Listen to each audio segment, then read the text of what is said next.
It's August 26th, and this is the Exceptional Randos. Today we're going to talk about Operation Midnight Climax. And for those of you who don't know what that is, myself included, this is a... oh man, this is a complex story. It all started with the CIA. So, this is one of those things that people often point to when they're talking about the nefarious activities of the CIA because it's something that is 100% real. There's records that have been released to prove that it's real, and it's as absurd as it sounds. The name of the operation is exactly what it sounds like. It's all about hookers and drugs. You know, literally everything that it's all over. It's all over the internet. I just pulled up the first 10 links that pop up in Google search for Operation Midnight Climax, and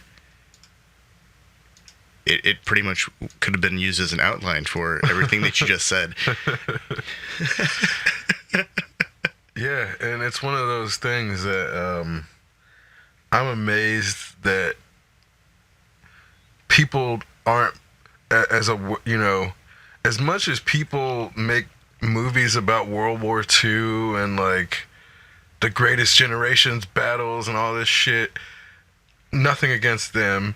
It's just more so Operation Midnight Climax is way more interesting. Like, just the fact that, like, once we get into the details of what was actually happening, there's I think there's been one movie made about this, but there should be at least, like, 10 movies by now. I feel like this is the kind of thing that is begging for a Showtime original or an HBO original series. Yeah, and then like a Will Ferrell version where it's like, like we've all processed it enough that we can like see all the ridiculousness in it, and then have like, a different version with Mark Wahlberg and The Rock playing people, and it's like, I don't know how many different versions of fucking Othello have we had at this point, or like A Midsummer Night's Dream, and it's like it's funny that you mentioned Othello. Growing up, I remember watching movie after movie, and every so often my mom would just start laughing, and she'd say, "Oh, this is insert Shakespeare play here," and then she would start breaking down what was going to happen next, and then of course she was right, because what's that? There are only like 5 stories, and everything else is just a variation, or maybe there's like 7 or something like that. He stole a lot of that shit too. Well, I know, but if there's only like a template for like 4 or 5 real stories, and the rest is just some variation on that theme, then Shakespeare wrote a lot of plays. Oh yeah. So divide by like 4 or 5. Anyways. No, this is incredible. What's it say up here? Okay, on a side note real quick, let's discuss the fact that one of the things that we're supposed to go see as like teenagers is basically a play about a fucking drug-fueled orgy. Like, I don't know what A Midsummer Night's Dream is, but a fucking drug-fueled orgy. Like, if you actually read it, I don't know if there's any other way that you can actually read it, down to the point where, at the end of it, Puck starts talking to the reader and is like, just forget this all ever happened. Like, you all know what happened. Just forget. Just act like you didn't see it. That's like the last thing Puck talks about. Yeah. And I'm like, how else am I supposed to read this as an adult?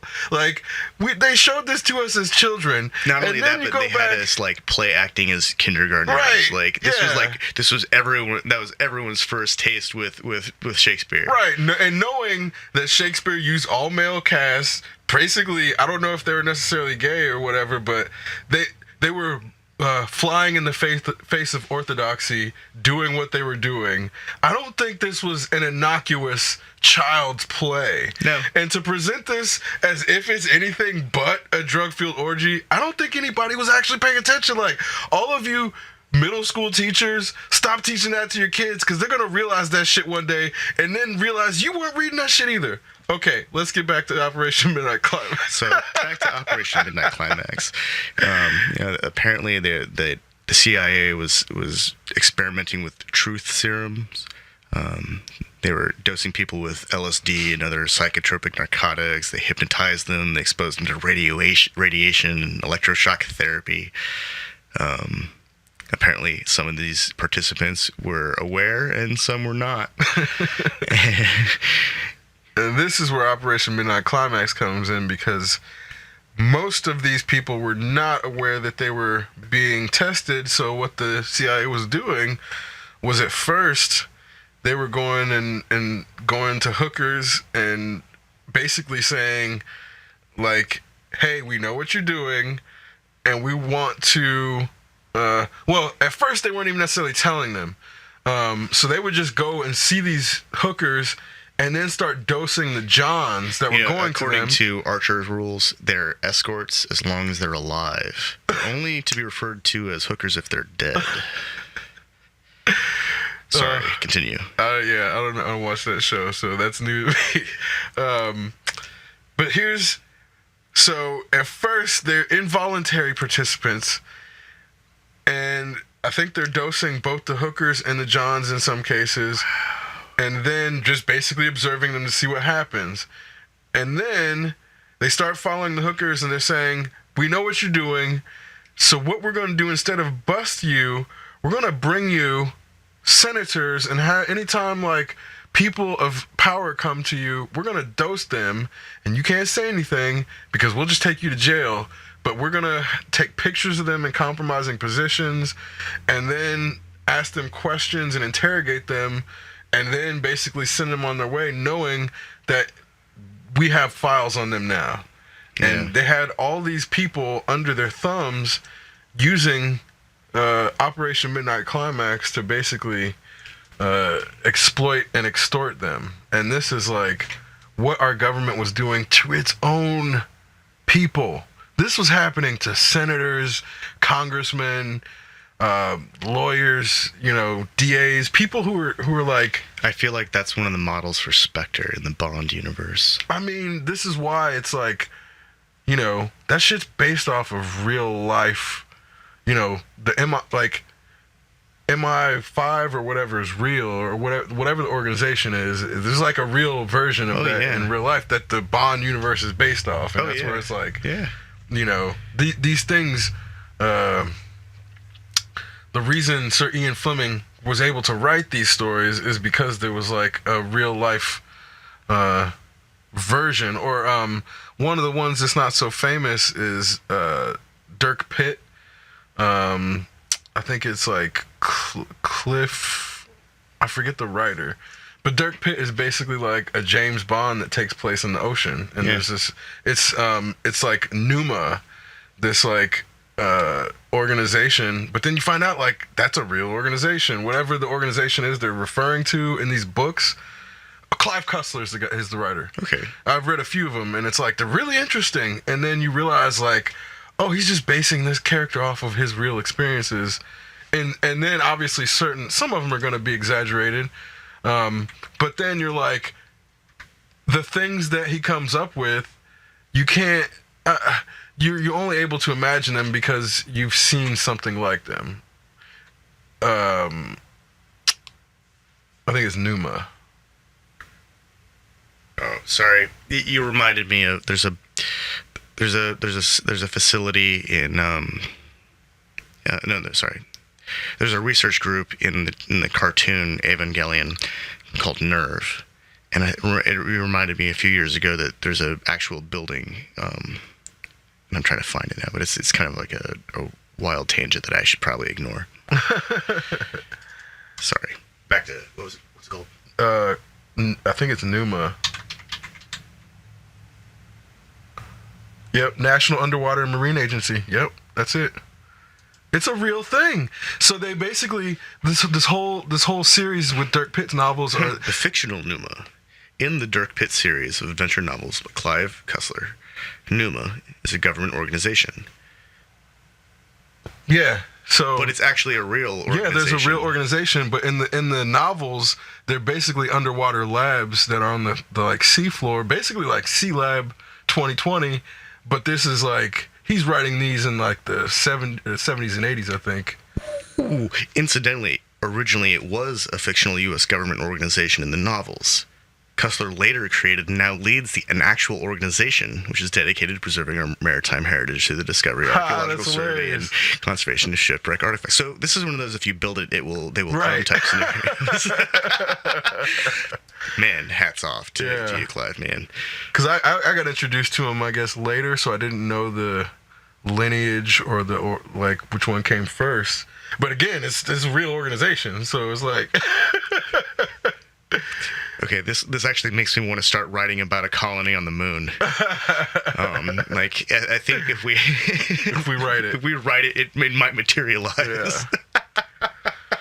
Yeah. Which moon? Titan? The one that's... Io? The one that gets us far enough away from the... one close enough to resources. So...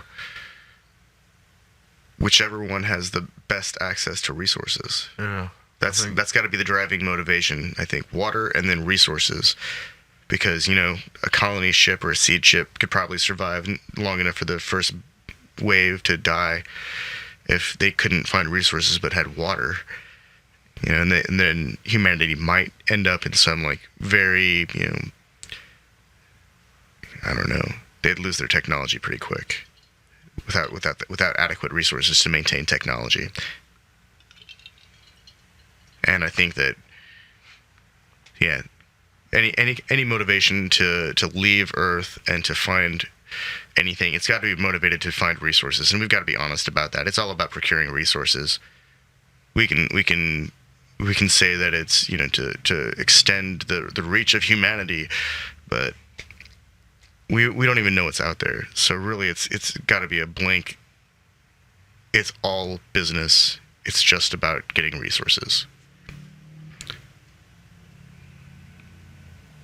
Any other motivations are just kind of dishonest.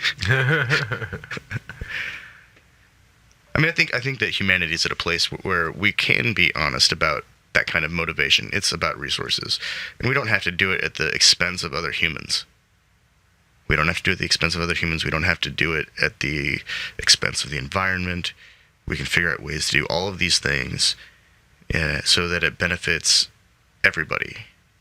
That's not too much to ask, is it? Especially out in space. I mean, if we're gonna send a mining operation to some asteroid or moon, or moon that's bigger than our Earth.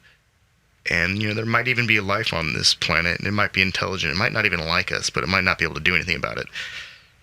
We've got to be really honest about it. It's literally not about them. It's just about getting some resources. Which I don't think that's a sustainable approach. Which I don't think it is either. And in that, where I guess one of the problems I have with, like, neocolonialism in space is it just takes... a better version of how we do things here and puts them in space, and I'm not trying to say that it's not neo-colonialism at all. I think that we have to acknowledge that. Well, that's the dilemma. But what I'm getting at is colonialism didn't work here. Oh, I know. So if we're trying to extrapolate how to exist in space and saying the only way we can do it is if we find resources out there to then use those resources, that's a failing.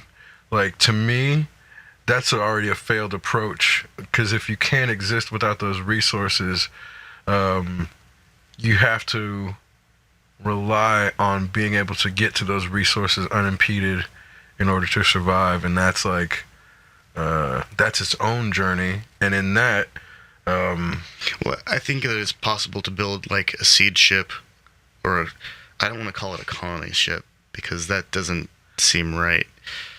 Like I think it's possible to build a ship that can sustain itself. That's what it has to be. Like the ship can't be going to colonize somewhere. The ship has to be its own thing. Yeah. Here's an arcology. Here's why I say that you have to find resources. If you want to expand beyond the ability of the ship to sustain its crew, its active crew, you're going to need additional resources. Which I don't. Unless you're designing a system to expand. I think that's the only way. That's the only way to do actually it. Possible. So we have to figure out a way to build continually self-replicating systems. But how do we make the ship bigger? They have to be self-replicating, which is again, this is where where do we get the resources for that? Here, you're talking about. We gotta control. You're thinking we gotta control things on a molecular level. No. You're thinking from the wrong paradigm in the sense of, like, that paradigm. There's no synergy between biology and technology in the sense of, if we now can have what are the water bears? Tardigrades that are working with single-celled amoebas to create the ecosystem that then creates the product or widget upon which you're replicating things in the void or vacuum of space. It's only something like that that's going to actually be sustainable in the sense that it is a self-replicating system now. And only when we have something that can self-replicate in a controlled way are we going to actually be able to send people on those kinds of missions. And that's kind of where it's like, but the problem is... But how do we create matter? It's not creating matter. There's never going to be creating. It's always just converting. But the problem is that we're sitting in 4% of things that we don't understand the other 96% of. So instead of using photons, we should be using neutrinos, which are much like... You're densely packed. And you're getting bombarded with them when you're not getting bombarded with photons. So this is why... You're like, when we're looking at the universe and the physical matter, we should be basing our systems off of the invisible and non-physical matter, because that's what makes up most of it. Just raw energy conversion itself. Exactly. And that's going to be like that energy. It has to be everywhere. There has to be a net and fabric that exists everywhere, even within the vacuum of space. Otherwise, it wouldn't be able to be moved through. Well, in the physical universe. Aren't we all just variations of energy vibrating? Absolutely. So I mean, it's not even a variation. We're just in the sense of, like... Our vibrations are just, like, in tune enough that we can occupy a similar... I'm not sure how to describe it. We can only see so much of the visible spectrum. Yeah, exactly. And who knows that's what else we occupy. I think there's too much... movement away from the potential and kinetic. Everything is potential and kinetic, just on a basic level. You don't need to go any further than potential and kinetic to describe, like... maybe that's a limitation of our education system, where we want things to be tangible. Right. Yeah. I mean, and this is why people don't understand the potential. Yeah. I think. Well, I don't think that the concept of abstract thought is introduced early enough in school at any level. And I think kids are a lot more able to go abstract than almost anybody. Well, they might not know inundated with orthodoxy yet. Yeah. That's why it's not. It's like a byproduct of being. Not inundated with orthodoxies. You have to be abstract in your approach because you have nothing to hold on to. Yeah. Which is why I think when people are first learning to play an instrument or first learning how to write, they're a lot more creative than they are like years into it, because they don't have those strict limitations on their approach. And I think that's something where when you're trying to become good at something, part of quote-unquote becoming good is being able to prove that you can do something like somebody else. That's all it is. In a lot of scenarios, it's like, oh, if I want to prove I'm a good artist, I have to be able to prove I can do realism, which is basically just proving I can do this specific period, or I can do abstract, or I can do 3D or and it's basically just proving that you can reproduce other things before people are willing to give you your own style and say, oh, you came to this style because you actually are aware of these other things and you didn't just copy somebody else. You came to this on your own. And that's kind of where it's like, it's like you can't disrupt an industry or disrupt an art with no credentials without having all of the credentialed people basically pile up against you. Whereas if you disrupt something with credentials, then nobody can really say anything. Yeah, and that's a byproduct of authoritarian approach to that disruption by credentials is why we have the Kelvin timeline of Star Trek and why we have episodes 7 and 8. So I mean, no, that's true. That's why Lost was so convoluted, is because we had the wrong kind of meritocracy in place. Yeah, absolutely. And again, I think that's... And I liked Lost. I think Lost is a really fun show. But and at the same... at that same token, we can't assume... Well, I think it's pretty much not scientifically provable.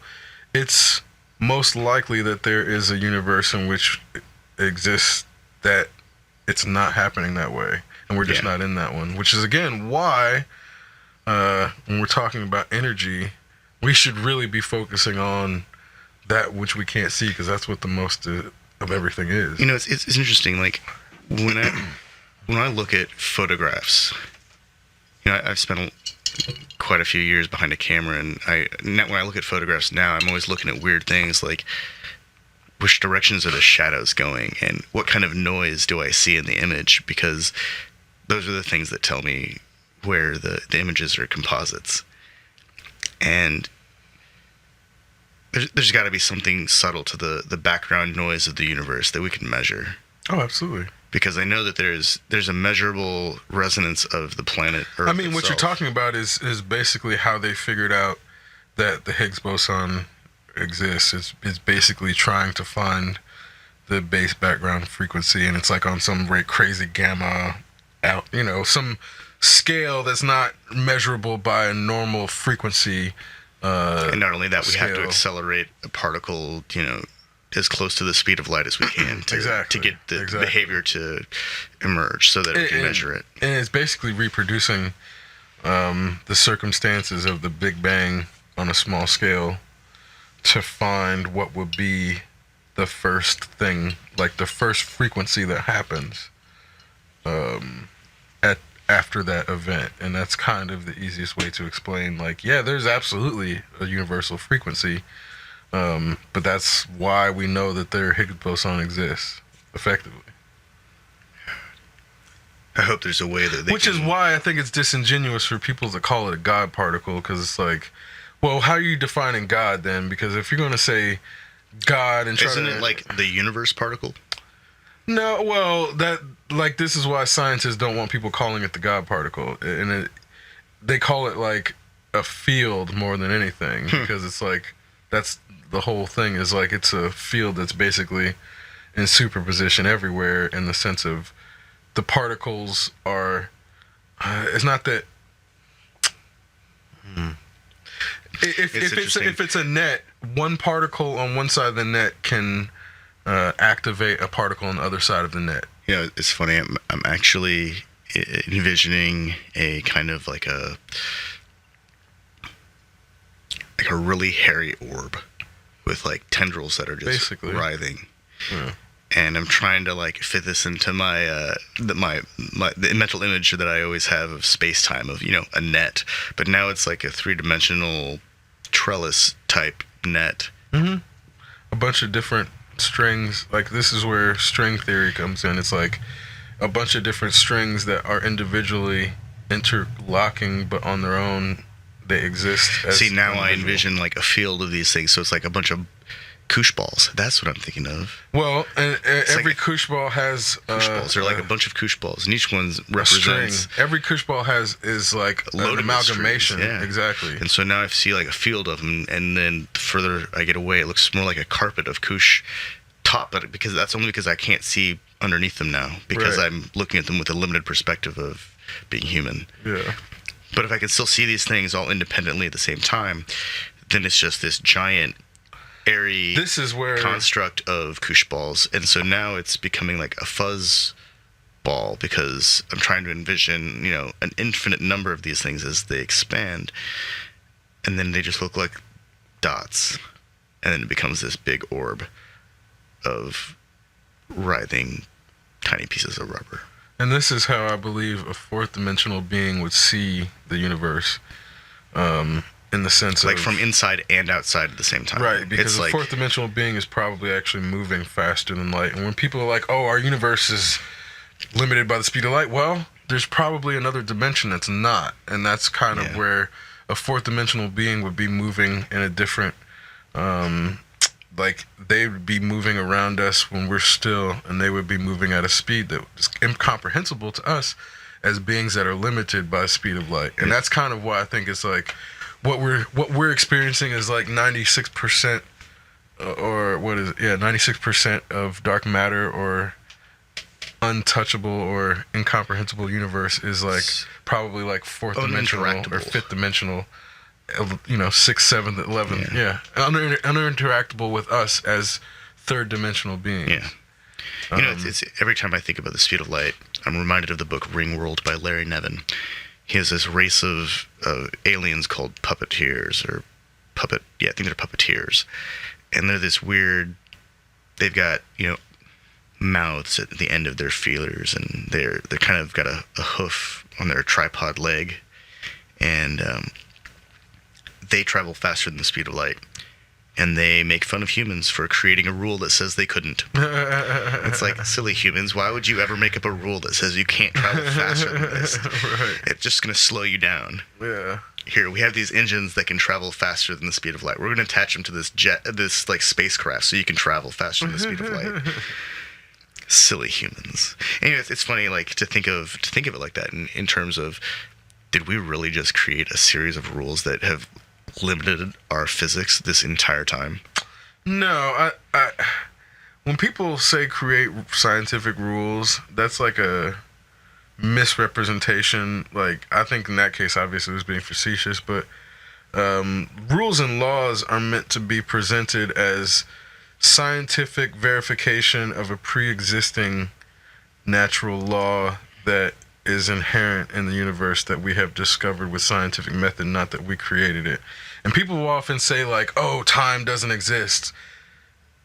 No, Those time- people are fucking stupid. No, time absolutely exists. And here's the thing: It's intrinsically no, tied to the fabric of space. exactly, and that's why no actual physicist we will know call that- it time on its own anymore. They call it space-time We know it because exists because of the effects of gravity and redshift. and it's the been whole proven. whole thing of time is that it's a measurement of movement in space. So if there was no actual movement, time wouldn't exist.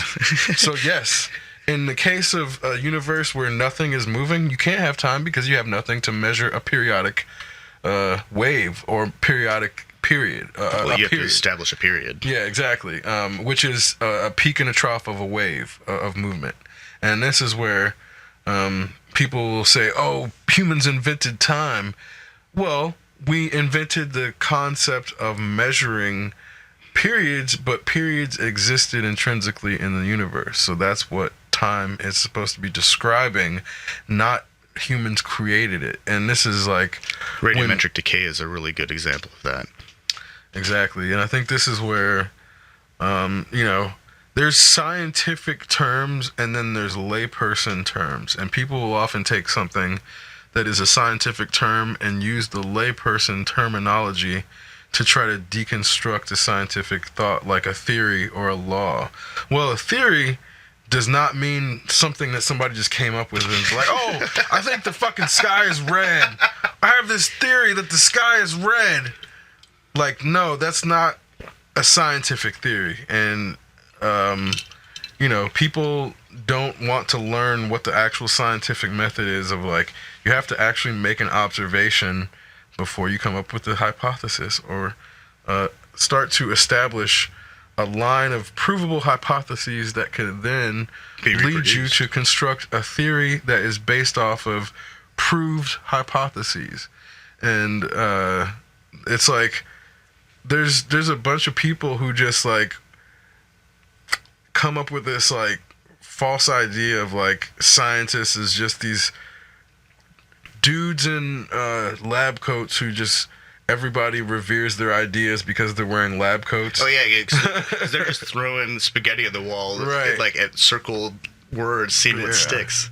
And then those are the same people who are usually like, "And we didn't go to the moon,"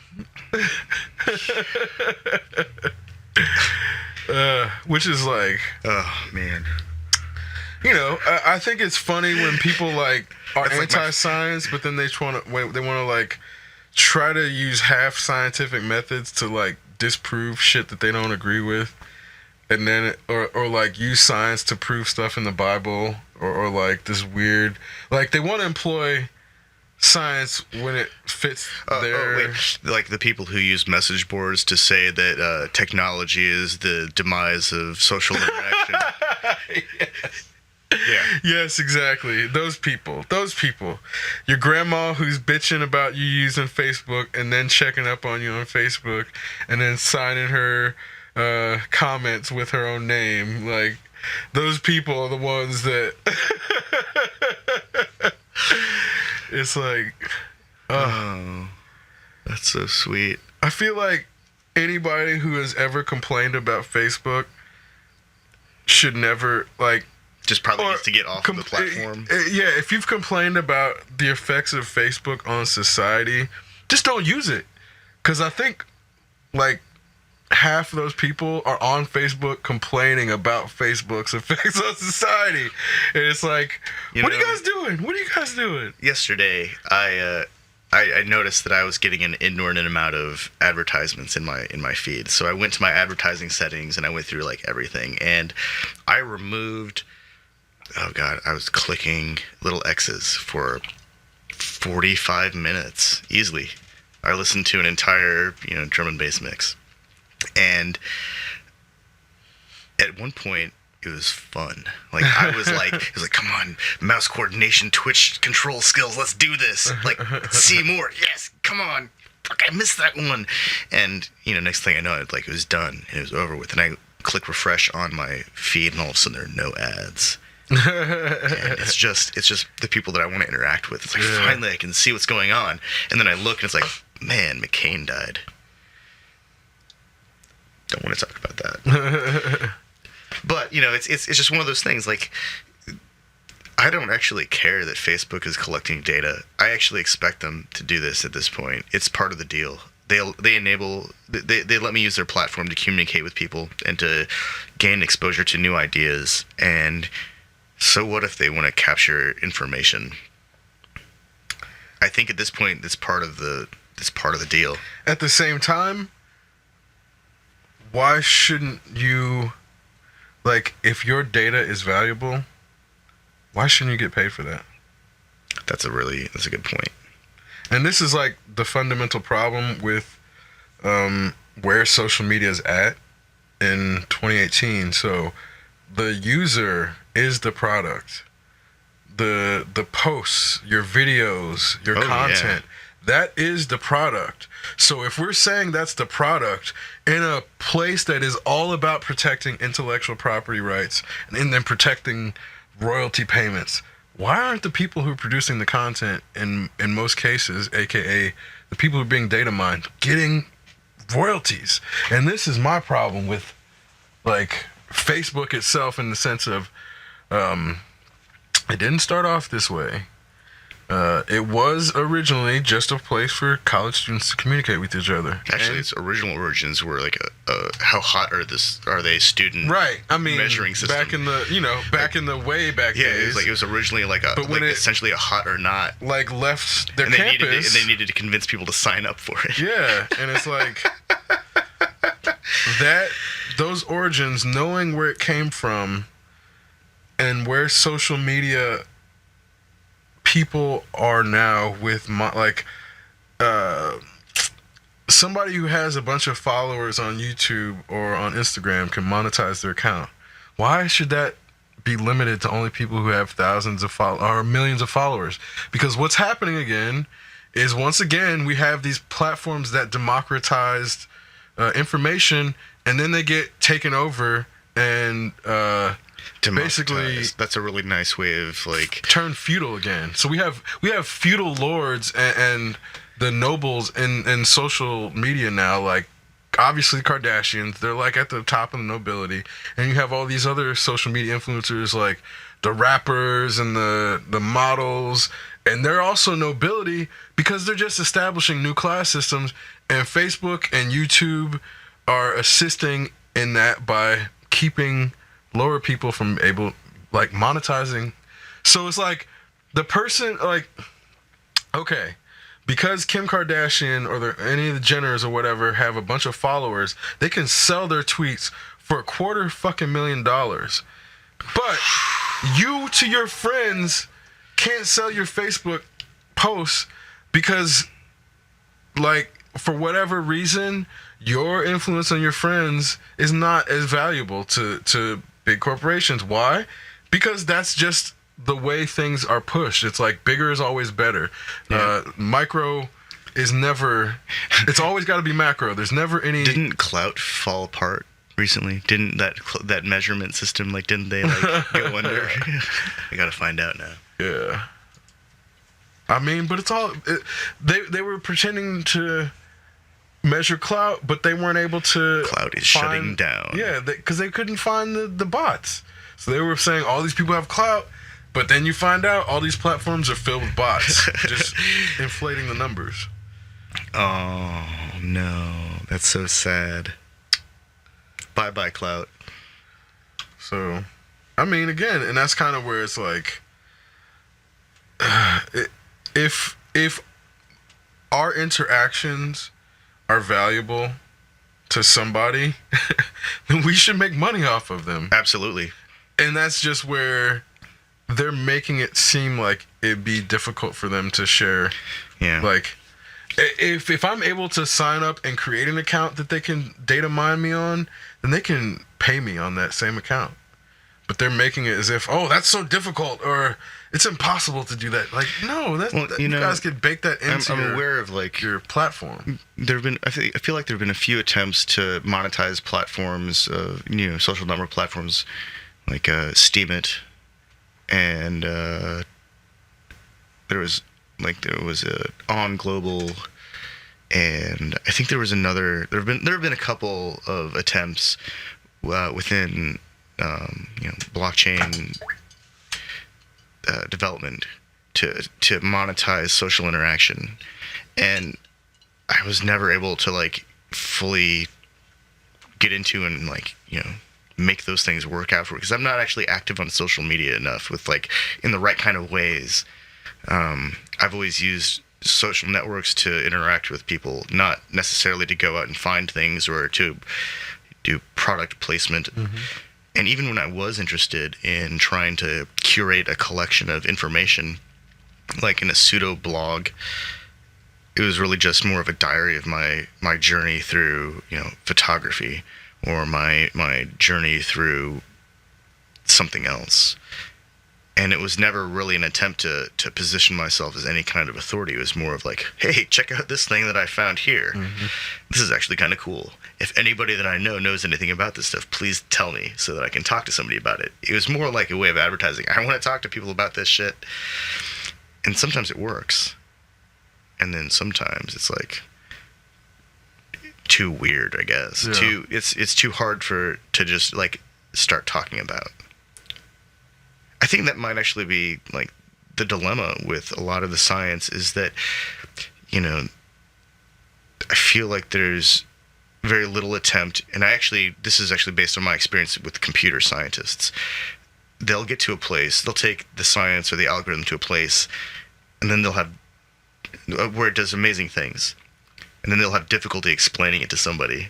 And then next thing you know, it's like, well, just trust me, it works because, I've been doing this for so long. And it's like, they can't figure out how to resolve tiny bugs in really old computing systems like, eBay. They just put big patches over things. Mm-hmm. How are we supposed to believe that anyone actually knows what they're doing at this point? It's all just veiled behind, I've, got these credentials. I mean, at the same time, though, who... I think no. I'm just trying to project here. I think this is why there's a problem. I think that is a problem, but at the same time, this one of the end results of that is then you have people who don't have any knowledge base themselves who feel entitled to challenge anything, and then they're like, "Oh, I'm fucking Jim Bob and." I've changed the oil in my car a few times. Tesla's an idiot, or Elon Musk and his Tesla fucking car is an idiot. Then you get people who get to a point where they feel like because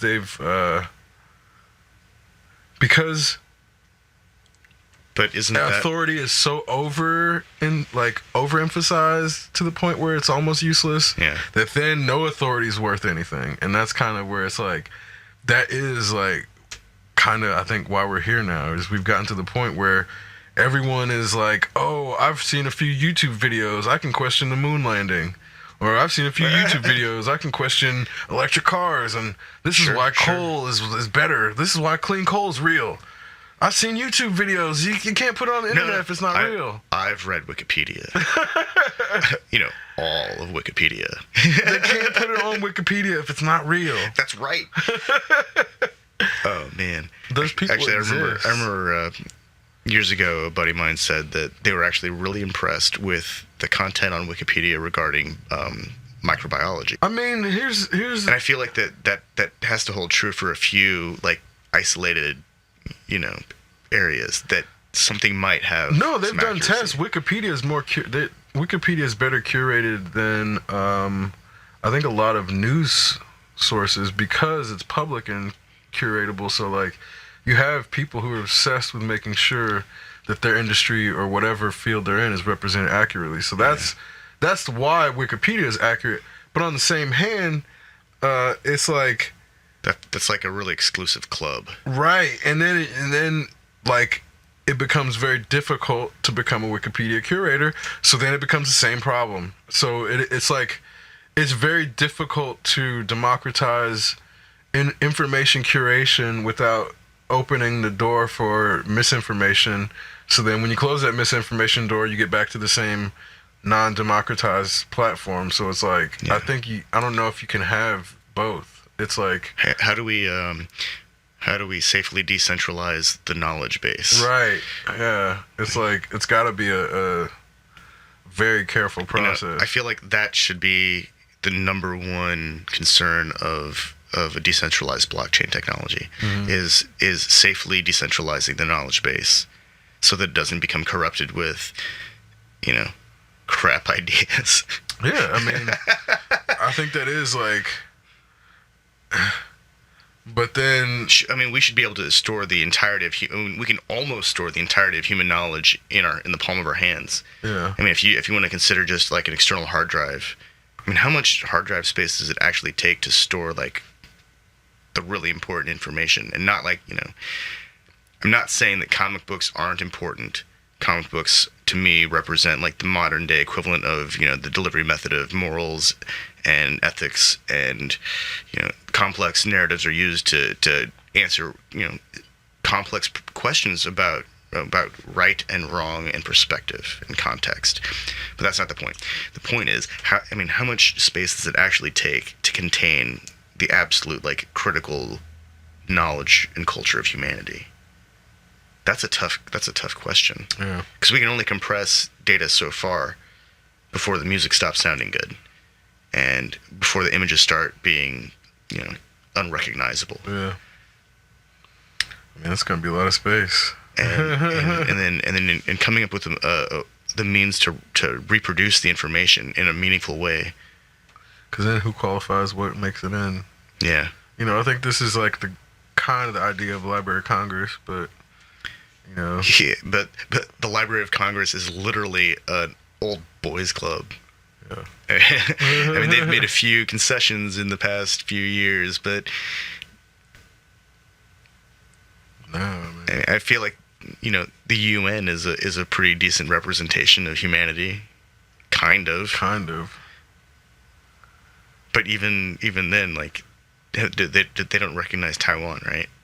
I don't think so. Yeah, so Taiwan exists. Taiwan absolutely exists. Oh man. Yeah, nationalism is one of those weird things that I have a hard time imagining, like, a world where a future where nationalism continues, especially if we're starting to talk about, like, you know, space exploration, and we can't have United States extending out in space, or Russia or China or any country. Like, we have an opportunity to leave those concepts back on this planet, and, like, the idea of, like, trying to extend them into space is, like, it's completely absurd in a way that is like the whole point of moving to, you know, shed our desire for material accumulation and working to better ourselves and humanity. That's the whole point. Yeah. If we can't do that, then we're just gonna create another Earth situation. Basically, and I think, you know, I leave my mind open to, like, possibilities, and what I think is the strongest possibility of what has happened on this planet is, like, I think there is the remnants of an ancient civilization that is still around, like, that we call UFOs sometimes, like, whatever form, whether it's technology or they've, like, ascended or what, I don't know, whatever the fuck it is. It seems to me that there's probably still something, like, and it don't have to be humanoid either. It could be something that's like a cuttlefish or a fucking squid or a dolphin or whatever it is that's basically, like, more advanced than us. Oh God, what was it? That is keeping us in check and keep, like, because there's all these stories about nukes being, like, dismantled, and when they're trying to fire them, and that's where there's also reports of UFOs and shit, and that's kind of where it's like, I don't, like, in my head, there's nothing unique about this planet enough to get an interstellar species here. To stay. No, here in the first place. Like, we've never been putting out enough signals for someone to be like, oh, this is a beacon. Like, I'm of the opinion that how old is the universe? 14 billion-ish. 14 billion-ish 14.6, years. I think. Yeah. And the Earth's only been here for a third of that time. Yeah. I feel like if an advanced intergalactic species of space travelers were to happen, it would be closer to the Big Bang. they already happened. Right. Like, they are long gone. Not just long gone, but long gone and dead gone. I mean, not necessarily. Again, you're thinking in, like, a paradigm of this plane. Like, why is not a higher plane of existence something that is not like, if it's in a species or a being that is not bound by, like, speed of light, it don't have to be bound by, like, life. Well, at that point, time doesn't have as many constraints. Right, that's what I'm saying. Because distance. Because doesn't have any this is what I'm constraints. also saying is, like, something that's existed for that long could have evolved beyond, like, what our brains could even begin to process, which is also why Yeah, I think that you still might have these qualifies as, things, like, long gone. Like, they're no longer around. but I'm saying this is also why you might have things that I think like a exist, hyper advanced humanoid that had ascended to some other plane of existence would no longer be a human. right. No, exactly. It's not. That's what I'm saying. But Yeah. it's not gone. It's not necessarily human, but it's not necessarily gone either. It may be an 11th dimensional being, is what I'm saying. Okay, yeah. And that's where, I mean, it's like, at that point, it doesn't. Well, I don't think it matters. I don't think we can interact with them. Right, exactly. they can But interact they're with still us. here, and that's what I mean. It's Okay. like we might be in the, like, third dimensional, like, gut of an 11th dimensional being we that's might, so far we might advanced only actually that be able we to can't perceive even... or see them as like a nebula. Right, exactly. And that's what I mean, because they're so evolved now that we see them as a nebula or a fucking Milky Way or whatever. But they're actually a being. And that's kind of where, like... They're trying to communicate to us with a quasar by using Morse code, and we just don't get it because the pulses are too fast or something. I mean, and even then, like, I don't even know if they would necessarily even want to communicate with us, because it's like, Michio Kaku's like... Maybe they're just telling us a joke, you know? In the sense of, like, how often do you go out and try to tell ants jokes? You know, like... Actually, when I go out to take care of ants, it's usually to eradicate them because they are causing a nuisance, which is really unfortunate. But sometimes even when it happens, there's already a colony, like, within 40 feet by the time you eradicate that one. Oh yeah, no, there's probably like 10 colonies within 40 feet. But at the same time, are you telling them jokes? You know, so it's actually, like... no, in my mind, it's like I'm some giant robot that's like spraying down chemical death, and the operator inside, like, you know, the body away from the nuclear reactor is like telling the crew, like, I need more power, you know, that kind of thing. Because which is... in my mind, I'm reverting to my child brain so that I can enjoy this, because the reality is I am killing a colony of ants. Which is, again... This is where the human-centric perspective of higher beings always, like, distorts how people interpret how this would actually play out. Like, if those things exist, if those higher beings exist, like, they're not going to care about us. Yeah. Like, they're not going to be like, oh, let me shower you with gifts. Sure. Let me shower you with information. Let me shower you with, like, things to help you eradicate your disease. Like, that's not what that encounter would ever be like, if that encounter is even possible. Because, again, if we're talking about even higher civilizations that have evolved, like, they may just be operating at a frequency that we're not able to perceive, just as, like, humans that have not evolved yet. Sure. Like, in the same way that bees can see the UV spectrum, maybe they're on a spectrum that we can't see. And that's just like, I mean, that possibility of again, how the universe is simultaneously this predisposed to chaos, but also still exists. There is not that it means something is living, but the idea of a living universe, or pockets of even... Have you seen the graphic representations of the centers of galaxies and how they show the stars' movement, and how like it takes, like, you know, several minutes of screen drawings to show this one swirly thing resolve before you realize that that was the entire cycle of one star going around the black hole. And it does this incredible, like, spiral gyro thing around the black hole until it comes back to that beginning point.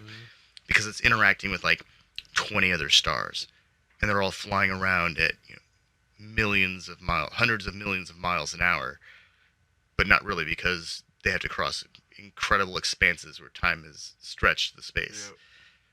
So it's like, or the space has been stretched because of fucking gravity. Yeah.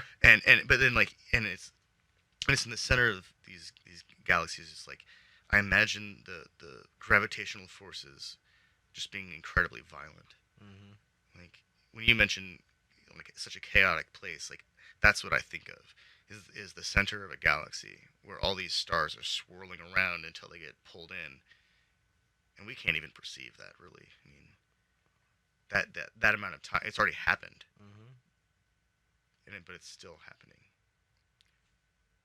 Stupid human eyes.